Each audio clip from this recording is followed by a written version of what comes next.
Берілген есебімізді, өрнегімізді ықшамдаймыз. Қысқаша көбейту формуласын әрі қарай үйренеміз. Біз осыған дейін 3 формуланы үйрендік. Енді бүгін 4-ші формуламыз. Ол бізде А және қосылған Б-ның кубы. Яғни А қосылған Б жақшаның сыртында кубы болса, бұны әрқайсысын көбейтіп, ол яғни кубы дегеніміз А қосылған Б, көбейтілген А қосылған Б, көбейтілген А қосылған Б. Бұның үшеуін әрқайсысын көбейтіп отырмаймыз, дайын формулаға саламыз. Ол формула мынандай: А куб қосылған 3А квадрат Б қосылған 3А Б квадрат қосылған Б куб. Мынау біздің дайын формуламыз. Болашақта осындай жақша кездессе, мына формулаға саламыз да, есебімізді оңайлатып, уақытты көп созбай осылай шығарып кетеміз. Ал кеттік. Бірінші біз мынау бірінші жақшамызды ашып алайық. Ал кеттік. Берілген жазайық. Х қосылған 5-тің кубы. Бұл жерде х-іміз А, 5-іміз Б сияқты, сонда А-ның кубы, яғни х куб қосылған 3А квадрат Б, сонда 3 көбейтілген А квадрат бізде А-мыз х, х-тің квадраты көбейтілген Б, 5, қосылған 3А Б квадрат А х, Б-мыз 5, 5-тің квадраты қосылған Б-ның кубы, яғни 5-тің кубы. Бұл дегеніміз арғажақ х куб қосылған 3-ті 5-ке өйтсек 15, 15х квадрат. Мына жерде 3-ті 5-тің квадратының өтсек, 5-тің квадраты 25, 25-ті 3-ке көбейтсек, бізде болады 75х, 5-тің кубы 125.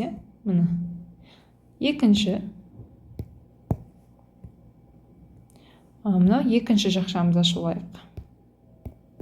Х қосылған 1-тің кубы. Жаңағыдай х-тің кубы А куб қосылған 3А квадрат Б қосылған 3А Б квадрат қосылған Б куб қосылған саламыз. Қосылған 3 көбейту А-мыз х, Б-мыз 1, Б. Мына жерде х квадрат, қосылған 3А Б квадрат, 3 көбейтілген А-мыз х, Б-мыз 1, 1-дің квадраты қосылған 1-дің кубы. Сонда ары қарай х куб қосылған 3х квадрат, 3-ті 1-ге өйтсек 1, мына жерде 1-дің квадраты 1, қосылған 3х, 1-дің кубы 1-ге дейін қосылған 1. Міне дайын. Енді келесі үшінші бәрін жазып аламыз. Мынау жақшамызды ашқан формулаға салған дайын жауабын жазамыз. Х куб қосылған 15х квадрат қосылған 75х қосылған 125. Алынған жақшамен жаза берейік. Х куб қосылған 3х квадрат қосылған 3х қосылған 1. Алынған 4. Жақшаны қазір келесі этапта ауыстырамыз. Алынған 5 қосылған 10х алынған 7. Енді бұл тең болады. Мына жерде х куб берілген жаза берейік. Қосылған 15х, бұл өзгермейді. Х квадрат қосылған 75х қосылған 125. Енді мына жерде жақшаны ашайық. Мына жерде минус бәрін алдына тұрған кезде плюс бәрі минус болып кетеді. Яғни минус пен плюсті көбейтсек, минус. Біз бұны үйреніп білеміз уже. Сонда минус х куб минус 3х квадрат минус 3х минус 1. Алынған, енді мынау айтамыз минус 4-ті 3-ке өйтсек 12х квадрат, мына жерде минус 4-ті минус 5-ке өйтсек плюс 20. Қосылған 10х ары қарай алынған 7. Енді бастадық. Мынау х кубымызды алайық. Мына жерде х куб, мына жерде алынған х куб. Екеуі х кубтан х куб тасақ 0 болып кетеді. Келесі х квадраттарымыз алайық. 15х квадрат. Мына жерде минус 3х квадрат. Мына жерде минус 12х квадрат. 15х квадратымызды минус 3х квадрат тасақ 12х квадрат. 12х квадраттан 12х квадрат тасақ 0. Яғни х квадраттың бәрі 0 болып кетті. Келесі х ардылақ 75х. Мына жерде минус 3х. Мына жерде плюс 10х. 75х-тан 3х тапсасақ бізде 72х, 72х-ға 10х қоссақ 82х жазайық. 82х. Ал енді сандарымыз. Қанша сан қалды? 125 минус 1 плюс 20 минус 7. 125-тен 1 дасақ 124. 124-ке 20-ны қосақ 144.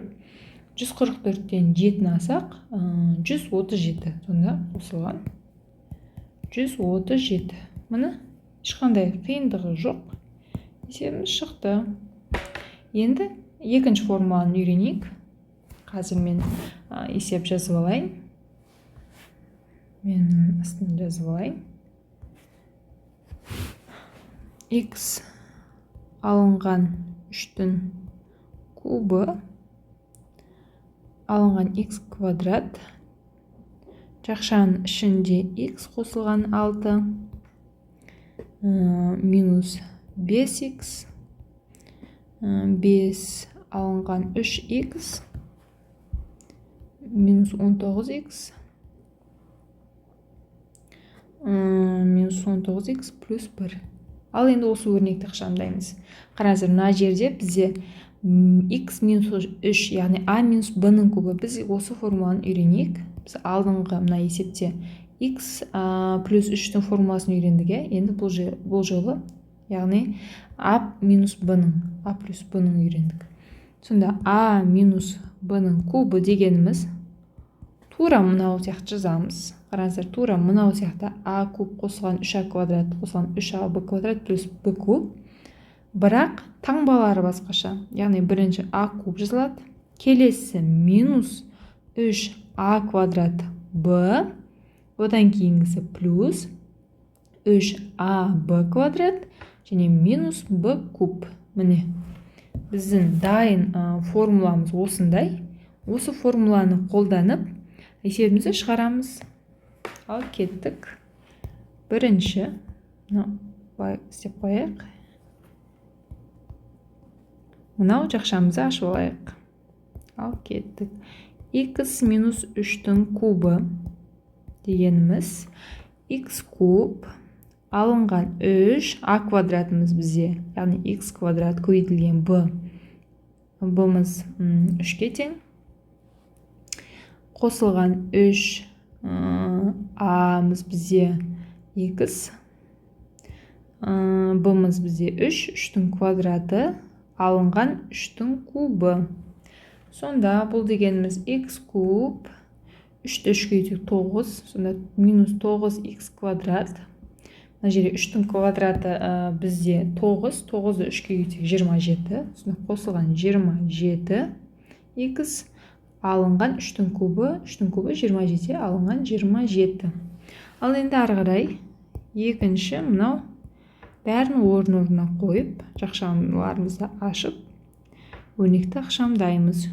Жазылайық. X куб минус 9x квадрат қосылған 27x минус 27 минус мына жерде x квадрат. Бұлай ары қарай жазақ. Келесінде ықшамдаймыз, жақшаны ашамыз. Алған 3x минус 19x қосылған 1. Ал кеттік, ашамыз жақшаны. X куб минус 9x квадрат жазыла береді. 27x минус 27. Ал енді мына жер минус x квадрат көбейтілген x, ол минус x куб.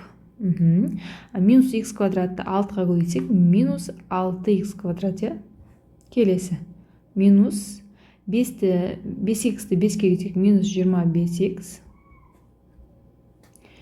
5x көбейтілген минус 3x дегеніміз минусқа көбейтсек плюс болады. 5-ті 3-ке көбейтсек 15, сонда қосылған 15x квадрат.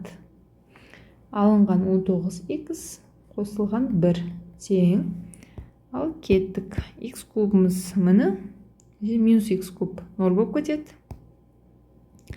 X квадраттарымыз аламыз. Минус 9x квадрат, минус 6x квадрат бар, плюс 15x квадрат. Сонда 9x квадратқа минус 6x квадратты қоссақ, минус 9 минус 6 тең минус 15 болады.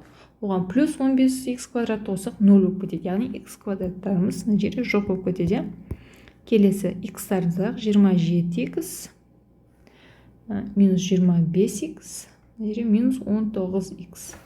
Енді қараңыздар, 27-міз бізде оң таңбалы, 27-ден 25 тасақ 2, 2x минус 19x. 19x-тан 2-ні апсасақ, минус 17x болады, сонда минус 17x. Себебі жер 19-ның таңбасы минус. Ал енді мына жерде сандарымыз минус 27 және плюс 1. Сонда минус 27-ге 1-ді қоссақ, плюс минус 26, минус 26. Міне біздің есебіміздің жауабы, еш қиындығы жоқ.